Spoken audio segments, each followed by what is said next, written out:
नमस्कार, आप देख रहे हैं यू न्यूज यूपी और मैं हूं राहुल सिंह। यूपी गुनाह में गुनाह की एक और सच्ची सनसनीखेज खबर लेकर मैं आपके सामने हाजिर हूं। यह हमारी खबर जो है यूपी के मुरादाबाद जिले की है, जहां पर एक दोहरे हत्याकांड की वारदात को अंजाम दिया गया है। जब अपनी बहन गिड़गिड़ा कर जिंदगी की भीख मांग रही हो, तब उसके भाइयों ने कहा, अब तुझे जीने का हक नहीं है। एक ही रात में प्यार मौत की वजह बन गया। पहले प्रेमी का सिर फावड़े से काट दिया गया और उसके बाद अपनी प्यारी दुलारी बहन को भी तीन भाइयों ने बेदर्दी से काट दिया। इसके बाद दोनों के शवों को कार में भरा गया और गंगा किनारे एक मंदिर के पीछे चुपचाप दफना दिया गया। ये कोई फिल्म की कहानी नहीं, ये कोई फिल्म का सीन नहीं, ये यूपी के मुरादाबाद की सच्ची खौफनाक ऑनर किलिंग की वो कहानी है जो आज हम आपको बताने जा रहे हैं। यूपी के मुरादाबाद जिले के पागबाड़ा थाना क्षेत्र के उमरी सब्जीपुर गांव में दिल दहला देने वाली वारदात सामने आई है। 2 साल से चल रहे प्रेम प्रसंग का अंत रविवार रात को खूनी संघर्ष और दोहरी हत्या के साथ हो गया। यहां पर आशंका जताई जा रही है कि युवती के परिजनों ने, युवती के 3 भाइयों ने अपनी बहन और उसके प्रेमी को बेदर्दी से मौत के घाट उतारा और ये प्रेमी और प्रेमिका तब उनके हाथ चढ़ गए जब रविवार की रात को प्रेमी अपनी प्रेमिका से मिलने उसके घर आया था। इस दौरान वो चुप बैठकर बातें कर रहे थे, तभी भाई जग जाते हैं और दोनों को पकड़ लेते हैं। इसके बाद दोनों को बुरी तरीके से पहले मारा जाता है। इस दौरान जो बहन है वो रहम की भीख मांग रही होती है, लेकिन भाइयों को तरस नहीं आता। सबसे पहले बताते हैं कि तीनों भाई प्रेमी के हाथ पैर पकड़ लेते हैं और उसके बाद फावड़ा उठाकर सीधे उसकी गर्दन पर वार करते हैं, जहां मौके पर ही प्रेमी का खून से जो कहें गले से खून का फव्वारा फूट पड़ता और फिर उसकी मौत हो जाती है। इसके बाद अपने प्रेमी की यह हाल देखकर जो प्रेमिका थी, जो बहन थी, वो सदमे में आ जाती। वो अपने तीनों भाइयों के पैर पकड़ती है, रहम की भीख मांगती है, कहती है अब कभी नहीं करूंगी, ना कुछ कहूंगी, ना किसी से बताऊंगी, हमें छोड़ दो भैया। लेकिन भाई कहते हैं कि तूने हमारी नाक कटवा, तूने हमारी इज्जत कहीं नहीं रखी, अब तेरा ये सब करने का कोई फायदा नहीं और अब तू जिंदा रहकर भी क्या करेगी। और इसके बाद तीनों भाइयों का गुस्सा अपनी बहन पर फूटता है। तीनों भाई अपनी बहन को मौत के घाट उतारते हैं और रातों रात तीनों के शवों को एक कार में रखकर जो है गंगा किनारे ले जाकर एक मंदिर है, ये मंदिर है, हाँ, गंगा नदी के किनारे नीम करोली बाबा का मंदिर है। इसी आश्रम, मंदिर के आश्रम है, इस आश्रम के पीछे दोनों के शवों को एक गड्ढा खोदा जाता है, उस गड्ढे में दोनों के शवों को दफना दिया जाता है और रात में ही सुबह जब लोग उठते हैं तो ये तीनों भाई ऐसे बिहेव करते हैं कि कुछ जैसे कुछ हुआ ही नहीं। शाम तक जब पूरे गांव में ये हड़कंप हो जाता है कि दोनों नहीं दिख रहे हैं, कुछ लोग अंदाजा लगा रहे थे कि दोनों कहीं भाग गए, वहीं कुछ लोगों को रात में जो चीख चिल्लाने की आवाज सुनी थी, उन्हें अब उन चीखने चिल्लाने की आवाजों से कुछ शक होने लगा।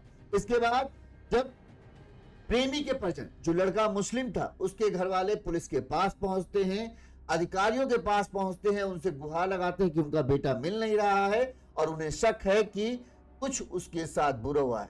जब बड़े अधिकारी इस मामले में दखल देते हैं, पुलिस पूरे मामले की जांच करती है, लड़की के भाइयों को उठाया जाता है, उनसे पूछताछ किया जाता है, तब पूरा मामला खुलकर सामने आता है। तो पता चलता है रविवार रात 2 जवान दिलों को हमेशा के लिए खामोश कर दिया, क्योंकि वो दिल एक दूसरे के लिए धड़कते थे, एक दूसरे के लिए प्यार करते थे।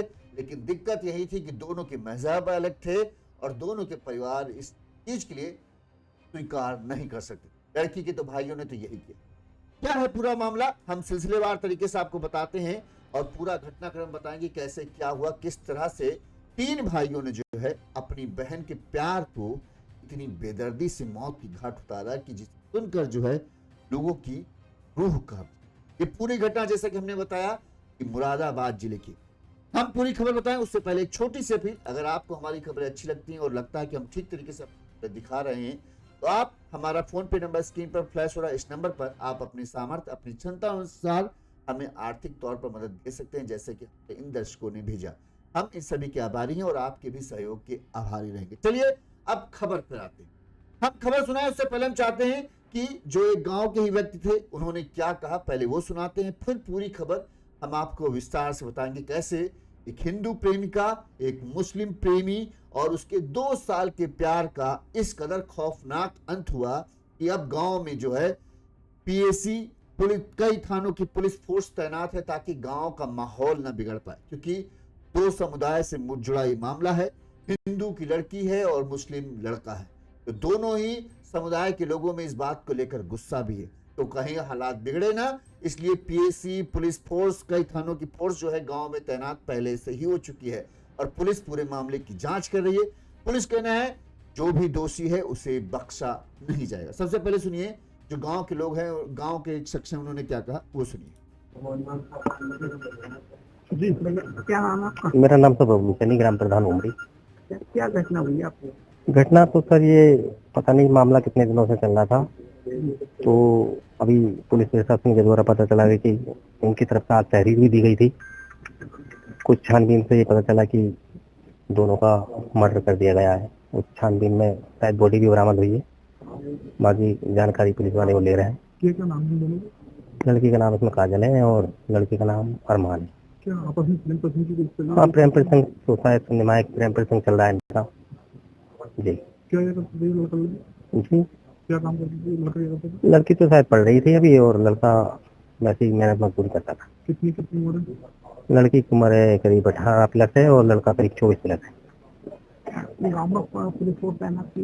गाँव में पूरे गाँव हाँ पुलिस फोर्स तैनात है, सुरक्षा बल हुए हैं और देखो दोनों के सब बरामद हो गए और वो पोस्टमार्टम के लिए बॉडी शायद नदी के आसपास कहीं मिली है। तो ये जो थे ग्राम प्रधान थे, इन्होंने बताया कि हमें नहीं पता कब से क्या चल रहा था, लेकिन ये था कि दोनों के बीच प्यार था। लड़की पढ़ रही थी और एक प्राइवेट स्कूल में शिक्षिका थी, वहीं लड़का भी कुछ काम करता था और दोनों के बीच में ये जो प्यार चल रहा था और इसी प्यार के चलते जो है इन्हें ऐसी खौफनाक सजा दी गई कि देखने वालों की रूह कांप जाए। चलिए अब हम विस्तार से पूरा घटनाक्रम बताते हैं। जैसा कि हमने बताया कि ये घटना जो है यूपी के मुरादाबाद जिले के पाक बड़ा थाना क्षेत्र के उमरी सब्जीपुर गांव है, इसी गांव की ये घटना है। इस गांव में जो है हनीफ जो है, एक मोहम्मद हनीफ रहते हैं, उनके बेटा है अरमान। अरमान का बताते हैं गांव के या गांव के का एकदम जस्ट घर के बगल के ही रहने वाले गणपत करके हैं, उनकी बेटी काजल से 2 साल से प्रेम पसंद चल रहा था। काजल पढ़ाई कर रही थी, साथ ही एक प्राइवेट स्कूल में जो है पढ़ाती भी थी। इसके अलावा काजल के 3 भाई हैं, पतीश सबसे बड़ा पहला भाई, दूसरा भाई राजाराम और तीसरा भाई रिंकू। ये 3 भाई हैं और एक ये बहन थी। 27 साल के अरमान करीब बताते हैं 4 साल पहले दुबई गया था, वहां करीब 3.5 साल तक रहकर उसने काम किया और 2 साल पहले ही अरमान को जो है न जाने किस तरह से 20 साल की काजल का मोबाइल नंबर मिलता है और ये शायद सोशल मीडिया के जरिए इनकी दोस्ती होती है और ये होता है कि हम तो अगल ही बगल के हैं। इसके बाद इन दोनों की फोन नंबर एक्सचेंज होते हैं और दोनों की बातचीत शुरू हो जाती है। बताते हैं काजल जो है, काजल ने इंटर पास कर लिया था और वो प्राइवेट स्कूल में पढ़ाती, साथ ही ग्रेजुएशन कर रही थी। अरमान का घर और काजल का घर बिल्कुल आस पड़ोस में, यानी एक दीवार का अंतर कहें एक तरीके से। तो दोनों फोन पर बात करते थे और दोनों की बातचीत इतनी बढ़ती चली गई कि दोनों से प्यार करने लगे। ये प्यार धीरे धीरे बढ़ता चला गया और करीब करीब इनके प्यार को जो है, अरमान जब दुबई में ही था तब से इनका प्यार शुरू हुआ था और 2 साल हो रहे थे। करीब 4 महीने पहले जो है अरमान दुबई से अपने घर, अपने गांव आ गया। यहाँ पर जब गांव आ गया, अब ये था कि भाई प्रेमिका है, उससे मिलना भी है। यहाँ पर बताते हैं जो अरमान है घरों में टाइल्स लगाने का काम या ठेका लेता था। इसके पिताजी भी और इसके भाई भी, जो अरमान के भाई हैं, वो भी यही काम करते। दोनों के बीच, इधर अरमान और काजल के बीच फोन पर बातचीत जारी थी, साथ ही बाहर कहीं जब मौका मिल जाता था दोनों का मिलना जुलना भी हो जाता था। 18 जनवरी वो काली रात, रविवार की रात थी, जब करीब 12 बजे जो है, जब अरमान जो है बताते हैं काजल के घर उससे मिलने के लिए पहुंचा। गांव देहात में आप जानते हैं 8-9 बजे के आसपास खाना वाना खाने के बाद जो है लोग सोने चले जाते हैं और 10-11 बजे तक तो आदमी नींद में हो जाता है। लिहाजा बताते हैं कि अरमान जो है 12 बजे के आसपास जो है काजल से मिलने उसके घर पहुंच जाता है। जैसे ही दीवार कूद कर जो है ये काजल के घर एकदम सटा हुआ ही घर बताते था कि ये घर इसका, ये घर इसका, बस रास्ता दोनों के घरों के आने जाने, यानी हो सकता है इसके घर का मोहरा दूसरी साइड हो, इसके घर का मोहरा इस साइड हो, ये वाली कहानी थी। तो दीवार फांद कर जैसे ही अरमान जो है काजल के घर में आता है और ये दोनों बात कर ही रहे होते हैं, तभी घर में जो सतीश था काजल का भाई वो जग गया और उसने सतीश जग गया, उसकी माँ और शायद पिता भी जग गए, उन तीनों सबने मिलकर जो है इन दोनों को पकड़ लिया। इस दौरान सतीश ने जो है अपने दूसरे भाई राजा राम को भी बुला लिया। अब दोनों भाई आ गए, दोनों ने सबको दबोच लिया इन दोनों को। इस दौरान मारपीट शुरू हो गई। इसके बाद बताते हैं इस काजल का जो तीसरा भाई रिंकू था वो अपनी ससुराल रामट अमरोहा देहात में पत्नी और बच्चों के साथ रहता था। उसे भी फोन कर पूरे मामले की जानकारी दी गई। तो रात में ही रिंकू कार लेकर जो है यहाँ पर अपने घर आ गया और घर से 150 मीटर पहले इसकी एक गौशाला है, उसी गौशाला में इसने अपनी कार को खड़ी कर दिया। तीनों भाई घर के अंदर आ गए। रात करीब 1 बज रहा था। इसके बाद बताते हैं तीनों ने जो है लाठी डंडों से अरमान और अपनी बहन को भी, काजल को बुरी तरीके से मारना पीटना शुरू किया।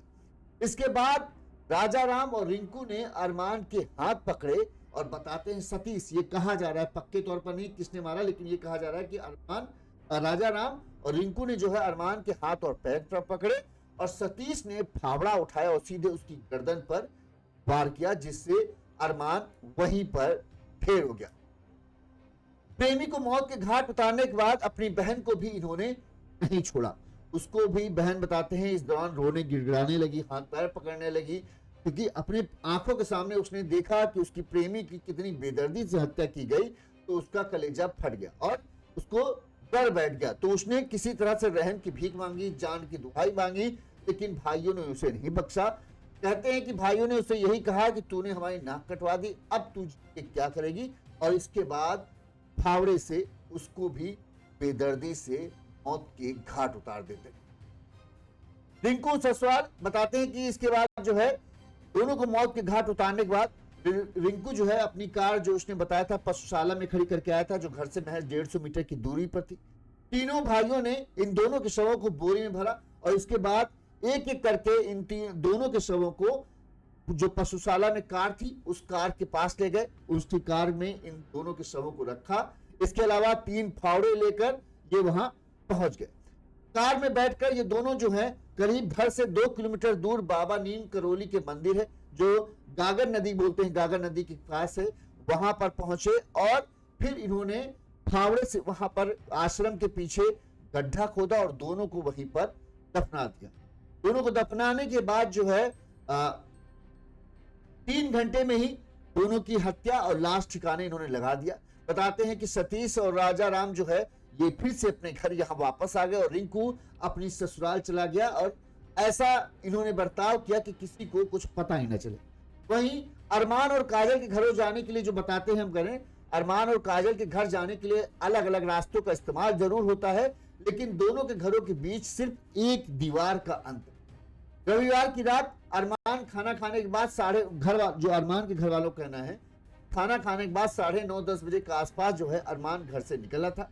उसके पिता मोहम्मद हनीफ और 4 भाई सुभान, फरमान और इब्ने और सोचते रहे कि अरमान अपने किसी दोस्त के घर चला गया होगा और शायद हो सकता है खा पी कर वहीं पर सो गए होंगे। लिहाजा ये सब भी निश्चिंत होकर सो गए। इन्हें नहीं पता था कि इनके पड़ोस के ही घर में अरमान है और वहां पर उसके साथ क्या होने वाला।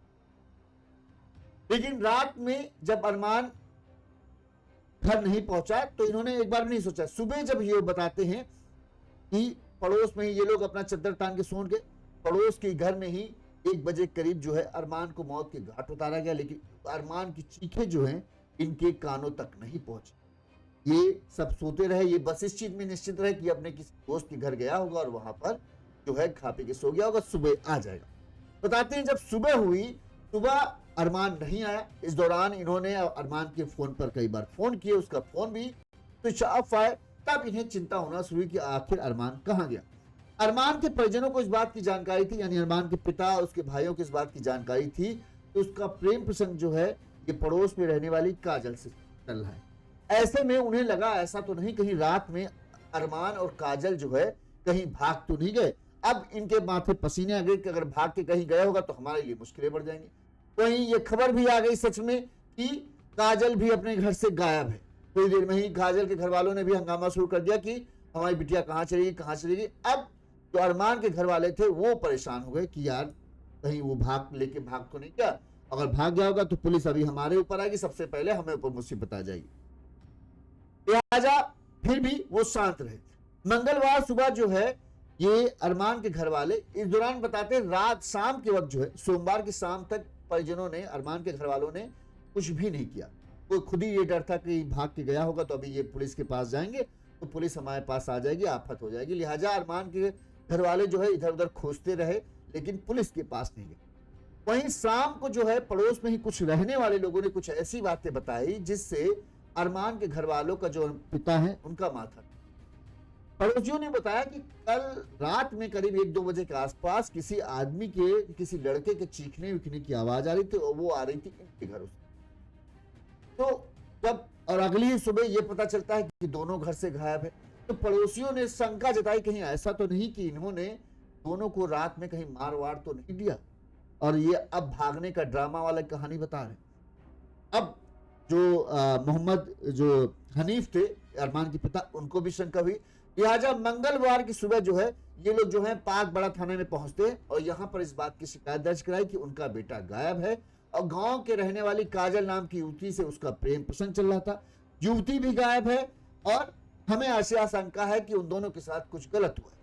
वहीं घर वालों का कहना है कि जब वो पुलिस थाने में शिकायत करने पहुंचे तो पुलिस वालों ने हमें ही हड़का दिया। उन्होंने हमसे ये कहा ऐसा है कि तुम्हारा बेटा लड़की को लेकर भाग गया है और जल्द से जल्द अपने बेटे को हाजिर करा दो, नहीं तो तुम लोग बुरे फंसोगे। और उन्होंने मतलब इस तरह की धमकी दी कि युवती को वापस लौटा दो, नहीं तो तुम्हारे ऊपर कार्रवाई होगी। अब ये बात सुनकर परिवार वाले परेशान कि थाने में तो अब सुनवाई होने ही नहीं। इसके बाद बताते हैं कि थाने में सुनवाई न होने पर जो है अरमान के घर वाले जो है बुधवार को एक दिन और उन्होंने इंतजार किया कि शायद कुछ कार्रवाई हो, कुछ ना हो। तो बुधवार को अरमान के पिता मोहम्मद हनीफ ने एसपी कार्यालय में पहुंचकर पूरे मामले की जानकारी दी। जब एसपी को मामला ये गंभीर लगा, लिहाजा एसएसपी ने पाक बड़ा थाना प्रभारी को पूरे मामले की तुरंत कार्रवाई जांच करने के निर्देश दिए।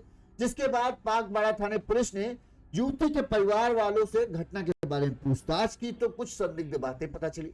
इसके बाद पुलिस ने युवती के 2 भाइयों को हिरासत में लेकर जब सख्ती से उनसे पूछताछ की तो उन्होंने अपना जुर्म कबूल कर लिया और बताया कि उन्होंने अपनी बहन और उसके प्रेमी अरमान की हत्या कर दी है और दोनों के शव को जो है ये मंदिर के पीछे जो है खेत में दबा दिया। पुलिस इसके बाद